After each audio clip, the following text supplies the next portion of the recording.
Gracias, presidenta. Quisiera, en primer lugar, decir que el grupo parlamentario del PRD insiste en que cada uno de los temas, grandes temas que se abordan en el dictamen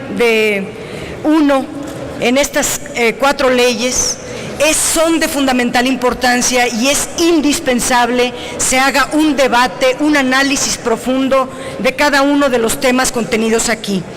Yo quiero traer en este momento los artículos 1, 11, 41, 42, Presidenta, que se registren para su lectura posterior por parte de la Secretaría y se vea cuál es la propuesta concreta que estamos haciendo. En el artículo 1 hay una frase fundamental que durante las discusiones del decreto constitucional quisimos que se precisara. Dice que los hidrocarburos son propiedad de la nación. Así estaba antes de hacer la reforma constitucional, pero ahora quedó simplemente como una mera fórmula declarativa, porque a través y a lo largo de la ley de hidrocarburos se va dejando claro que no son propiedad de la nación, que una vez que salen a superficie dejan de ser propiedad de la nación y se convierten en propiedad privada. Dicen en el 1 constitucional que está regulando varios párrafos del artículo 25, del 27 y del 28 constitucionales, pero se les olvidó porque en toda la ley de hidrocarburos, desde su primer artículo hasta el último, no hay una sola definición de los contratos. Y el artículo 4 transitorio de la Constitución establece que será el Congreso de la Unión quien deba legislar los modelos contractuales. Y en toda la ley no hay ni una definición, mucho menos un modelo de contrato. Todos los recursos existentes en el subsuelo, que se supone son de la nación, al salir se van a entregar mediante contratos a privados. Y lo que se suponía protegía el 4 constitucional es que posteriormente, es decir ahora, el Congreso en la ley de hidrocarburos haría una legislación transparente, un modelo de contrato transparente, conocido, que pudiera salvar estos recursos y darle seguimiento a estos recursos. ¿Por qué es tan importante que se escriba en el artículo 1 que también protege el 4 transitorio constitucional? Porque estamos hablando nada más ni nada menos que de la renta petrolera, que al cierre de 2013, de acuerdo a la Secretaría de Hacienda, fue de 1.330.000 millones de pesos. Eso es la renta petrolera, eso es lo que está abajo de la nación y se saca ahora por Pemex. Eso es lo que a través de contratos se va a entregar a los particulares y necesitamos entonces, en primer lugar, garantizar que no sea una sola frase declarativa, que cuando salgan a superficie al menos haya transparencia en su regulación. Si no, sería una gran falacia, una gran farsa, un gran engaño. Pero también este Congreso, este Senado, está abdicando de un ordenamiento constitucional que le establece el 4 transitorio del decreto en materia energética, que dice claramente que es el legislativo el que le toca legislar sobre los contratos. No establecer los contratos, entonces, es dejarlo como lo trae la ley de hidrocarburos. Los contratos son un mero asunto fiscal. Viene en la ley de ingresos de hidrocarburos los tipos de contrato y cuánto les van a cobrar. Pero esta no es una reforma hacendaria, esta, dijeron ustedes, es una reforma energética. y debe de haber transparencia. Será el Congreso quien deba de hacer las leyes, no el Ejecutivo, de manera unilateral, de manera discrecional, decida qué hacer con la renta petrolera. Es indispensable tener un modelo de contrato, que se legisle ese modelo de contrato, que sea conocido, transparente y se lleve un control por parte del Congreso de la renta petrolera, aun si está en manos privadas. No está la definición en ninguna parte de qué es un contrato de servicios. En ningún artículo de esta ley está qué es un contrato de utilidad compartida, un contrato de producción compartida, cómo se definen las licencias. No están en ninguna definición esto. Aparece en la ley de ingresos de los hidrocarburos, insisto, por meros temas fiscales. Nosotros proponemos que la definición puntual de cada uno de los tipos y modelos de tipos de contrato se establezca en el artículo 11. Y algo para la transparencia. El artículo 41 y 42 habla de zonas de salvaguarda, que será el presidente de la República el que decida las zonas de salvaguarda.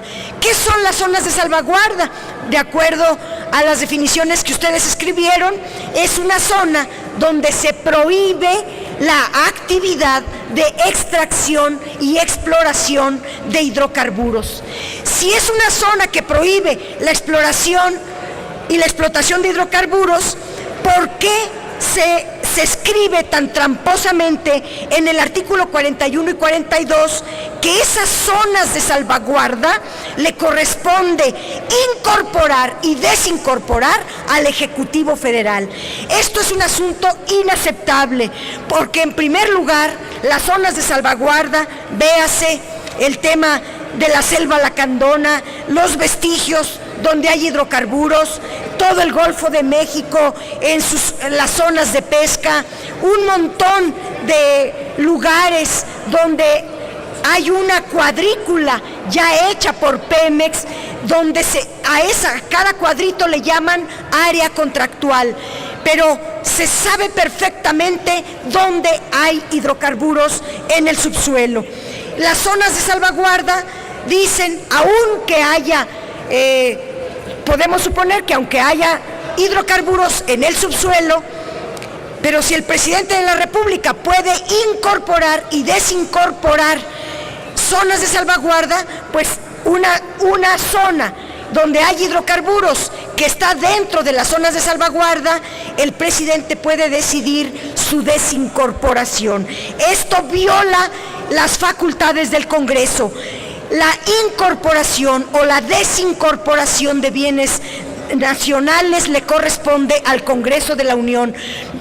El decreto constitucional discutido en diciembre no habló de las facultades del Congreso, no nos quitó al Congreso de la Unión ni una sola de nuestras facultades. Por lo tanto, dejarlo como está es inconstitucional. Pero además, vean la trampa.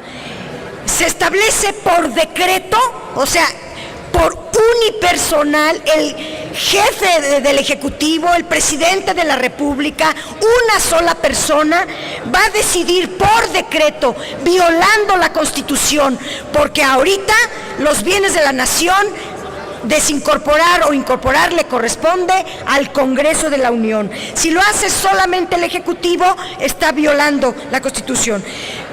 Dice que es por decreto, luego dice que es de la nación, pero cuando sale, entonces se le da a los privados a través de contratos.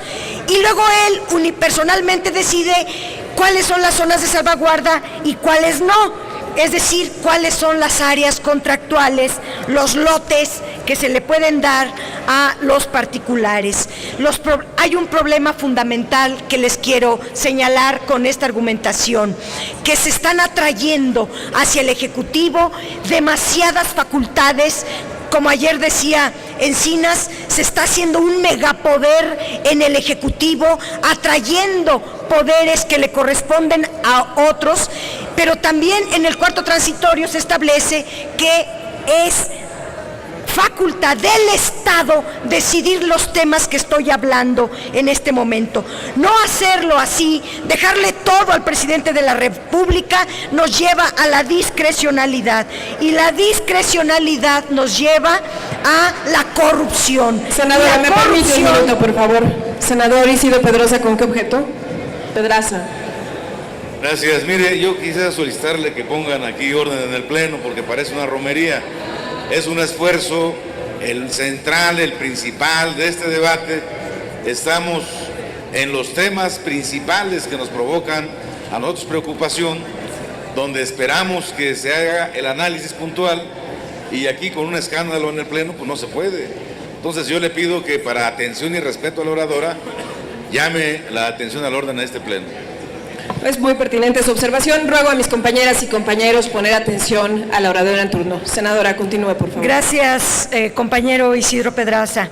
Les decía yo que dejar todas estas facultades de una manera unipersonal es fomentar la discrecionalidad, y la discrecionalidad puede dar lugar a la colusión de los agentes privados y los funcionarios de las dependencias. Esto debilita al Estado, hace a nuestras instituciones débiles, y uno de los grandes problemas que tenemos en México es el deficiente desempeño de las instituciones del Estado, que están corroídas por la corrupción. La economía mexicana se ve debilitada. Y el grave problema de la corrupción, la falta de rendición de cuentas, la cooptación de los órganos reguladores por los intereses fácticos, la impunidad que prevalece, se fomenta con esta redacción que ustedes están haciendo en este articulado. Les llamamos a la responsabilidad, a que no le dejen todas estas facultades al Ejecutivo de la Unión, a pensar que la transparencia, la rendición de cuentas en la administración pública y en todo el sector público puede ser la fuente de tener un Estado democrático, una gobernabilidad democrática, que la transparencia puede impedir estas áreas de opacidad gubernamental, puede obligar a los servidores públicos a conducirse conforme a lo que establecen las leyes y la Constitución, y dejar atrás esta impunidad. Pero lo que están haciendo es borrarle facultades al Congreso, concentrarlas en el Poder Ejecutivo, y se trata ahora de que el Ejecutivo decida casi la totalidad, menos lo que le corresponda a Pemex, pero todo lo que le corresponda a los privados lo decidirá el Ejecutivo Federal. Es cuanto.